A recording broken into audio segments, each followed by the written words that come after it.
Коли вирішуєш стати дизайнером, буває досить важко визначитись, з чого ж розпочати. Інформації про нашу сферу вже так багато в інтернеті, що можна дуже легко заплутатись.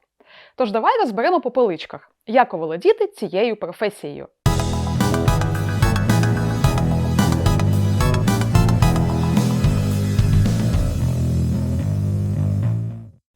Я Надя, і це мій канал UX Тістечка. Тут я розповідаю про дизайн, ділюся різними порадами, щоб допомогти тобі краще розбиратись в дизайні. Підписуйся, щоб нічого не пропустити. Розділимо процес оволодіння професією дизайнера на 4 кроки. Крок перший. Визначись, яким саме дизайнером ти прагнеш бути. Існує декілька ролей або типів дизайнерів в залежності від того, чим вони займаються. Взагалі, дизайнерів складно розділити на категорії, бо зазвичай багато хто поєднує в собі кілька ролей і не має якогось чіткого визначення кожного з них. Проте, можна приблизно окреслити наступні категорії. Зауважу, що ці категорії стосуються лише діджитал-сфери та IT. Ми не будемо розглядати дизайнерів друкованих матеріалів, інтер'єру, промислових, ландшафтних або фешн-дизайнерів. Дизайнери інтерфейсів. З назви зрозуміло, що вони створюють інтерфейси.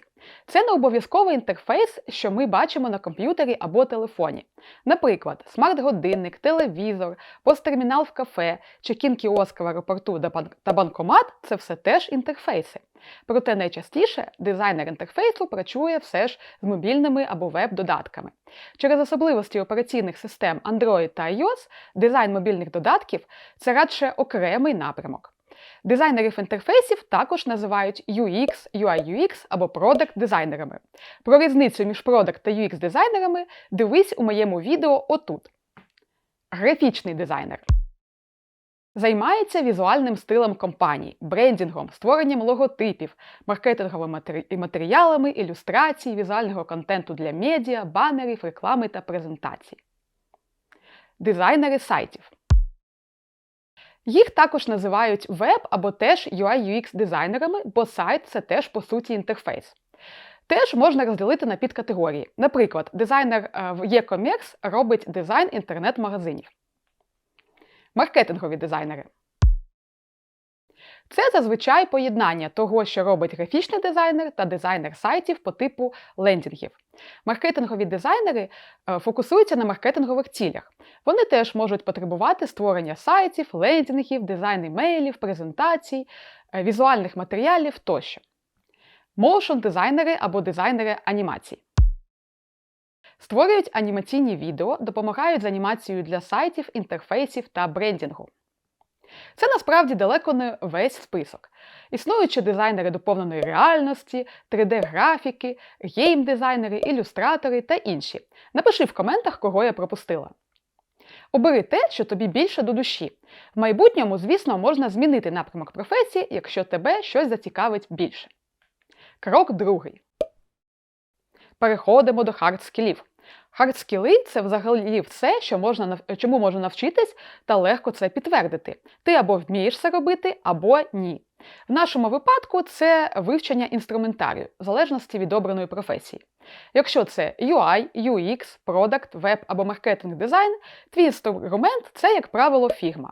Якщо графічний дизайн – Figma, Photoshop та Illustrator. Motion та анімація – це зазвичай After Effects. Звичайно, однієї програми недостатньо, проте більшість свого часу ти будеш працювати з одним основним інструментом. Навчитись працювати з інструментарієм не так вже й важко. Є багато курсів і безкоштовних відео та т'юторіалів. На моєму каналі ти також зможеш їх знайти. Проте не забувай, що вміння користуватись інструментарієм не є достатнім, щоб стати хорошим дизайнером. Так само, як недостатньо вміти грати на гітарі, щоб стати рок-зіркою. Крок третій. Теорія. Підписуйся на розсилки видань про дизайн, читай книжки та статті, взагалі, все, що бачиш по своїй темі. Передивляйся підбірки найкращих дизайнів кожен день. Треба, щоб вони відкарбувалися в підсвідомості. Це тренує наглядність. Зроби свою підбірку на Pinterest, де складай приклади дизайнів, які тобі подобаються. Згодом це допоможе сформувати власний стиль. Запам'ятай, що набуття теоретичних знань та навчання ніколи не закінчується.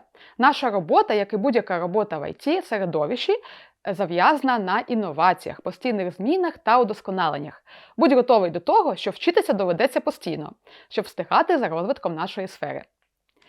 В описі під цим відео є кілька посилань на найбільш цікаві онлайн-видання для UI-UX-дизайнерів, а також сайти з підбірками для натхнення.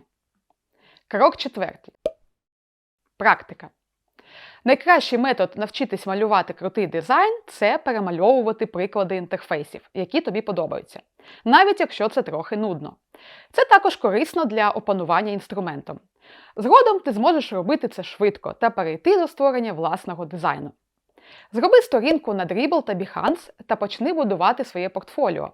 Якщо не знаєш, що саме намалювати, зроби редизайн існуючого інтерфейсу сайту або додатку, який ти зможеш покращити.